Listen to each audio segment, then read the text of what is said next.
Minister, Mendicino. can you please Can you come to the mic? come to the pool? Come to the pool mic, please. Right over here. Can you please tell us First, what happened? Just before you all start clamoring for answers to questions, let me say a few things with regards to the Bernardo affair. As I said yesterday in the House of Commons, I was informed personally on May 30th. When I found out about his being transferred to a medium security institution, I took the action that was necessary, which was to contact the Commissioner to express what I thought were the completely justifiable concerns of the families of Leslie Mahaffey and Kristen French, to express my concerns on behalf of Canadians that this decision would spark the backlash that you now see. In addition to that, I've also had the opportunity to speak with the representative for the Mahaffey and French families to ensure that he knows that I'll do whatever I can to support them, as no doubt this has caused them great anguish and grief. With regards to the timing of when I was briefed, because I know this has been the subject of a lot of intense scrutiny over the last number of days, look, it is very clear that I should have been briefed at the time, and that is something that I made abundantly clear to my staff. And as I said yesterday in the House of Commons, I've taken the corrective steps to ensure that that does not happen again. I think more importantly than that, though, the new directions which will be coming from my office to the Correctional Service of Canada will ensure a number of things. First, and most importantly, that victims' rights and sensitivities are appropriately taken into account when any decisions regarding inmate transfers are made. That's important. Secondly, that I am directly briefed in cases that are similar in terms of there being high profile or where they're dangerous offenders.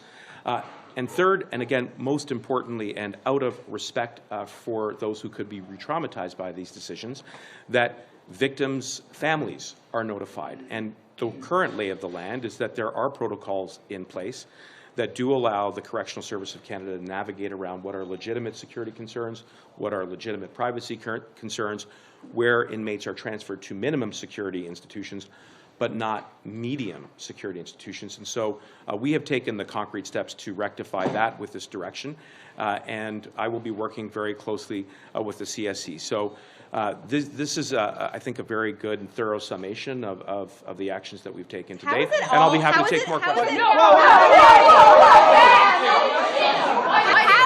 How is it? We have questions. Come on. Why didn't your staff tell you? What's the explanation? How is it credible that all of the most senior staff who are paid for by taxpayers and government and the PCO and the Prime Minister's office and your office knew, but somehow you and the Prime Minister were only told after the fact? How is that in any way credible to the average person who goes to their job and does their job every day? Okay. First of all, let's all take a breath. And I want to be responsive to your questions. What I said is that I would be coming down to take more questions in this afternoon.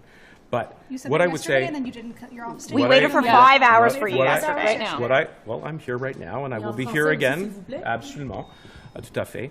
But I agree with you that there is a challenge there, which is why we have taken steps to address that through corrective actions internally, as well as by making sure that the CSC works very closely with victims' families going forward. Why didn't your staff tell you? Why didn't your staff tell you?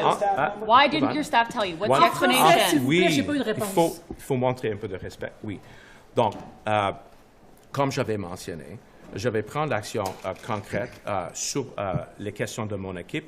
J'avais dit à tout le monde que oui, c'est absolument nécessaire que j'ai reçu les briefages à l'heure actuelle, quand il a reçu l'information. Mais en plus, j'avais publié une nouvelle direction ministérielle pour assurer que les SCC vont travailler ensemble avec des familles de victimes. Why didn't your staff tell you? Why didn't? Is it standard operating procedure at your office that you are kept in the dark? And will you let anyone go in response to the handling of this? Of course not. And my job as the Minister of Public Safety is to make sure that we are identifying issues where there are challenges on information flow. And so what I have done in each and every one of these cases is to be responsive to those challenges by issuing ministerial directives to clarify so that we are strengthening our ability to get the information that we need. So that has been done certainly in the case of Bernardo through the issuing of a new ministerial directive. As far as internal matters, I've dealt with it. What does that mean? Why didn't your staff tell you? Why didn't your staff tell you? Minister, What is the explanation? Sorry. If it's not to keep you in the dark, what's the don't- explanation? So, again, I can not answer all of the questions when they're coming at the same time. So why didn't your staff tell you? What's the explanation? What was the explanation from your staff as to why they didn't tell you? The short answer is it is unacceptable. And my job is to make sure that it doesn't happen again. And That's the way not to do answering that, the question. Why did it happen in the first place? It's not your first day in cabinet, right? You're many years into cabinet. It's not a new. Acceptez-vous une part du blanc, So- Ms. Bernardo Mendicino? going back to maximum security or So not? I'm going to come back to that question, but first, what's important is that these issues are identified and they're corrected.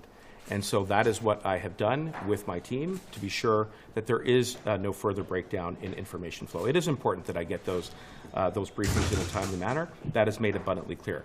More importantly than that, back to the question that was posed, I believe that the decision to transfer Paul Bernardo to a medium security institution does not sit well with Canadians because it is in the front to the victims, in particular of Leslie Mahaffey and Kristen French, and that is why we are going to support them. We're going to make sure that victims' rights are at the center of these decisions, and that going forward, victims are notified in a timely manner before those decisions are taken. So will he be moved back? Je vais répéter. OK. I will, en français, oui, oui. Je vais répéter en français, puis je vais prendre plus de questions un peu plus tard aujourd'hui. So there will be another opportunity for us to speak again. Comme j'avais mentionné, oui, c'est très important que j'avais adressé les défis au mon bureau. Ça, c'est exactement ce que j'avais fait hier avec mon équipe. Les actions de correction est complète. Et en plus que ça, on va travailler ensemble avec l'SSC pour supporter les familles de victimes. Sur la question substantive de M. Bernardo, je pense que c'est très clair que la décision est offensive à les familles de Leslie Mahaffey et Kristen French.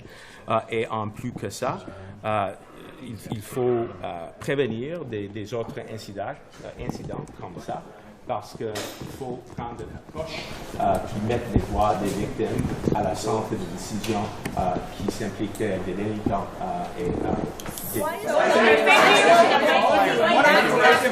you going to be issuing a ministerial directive?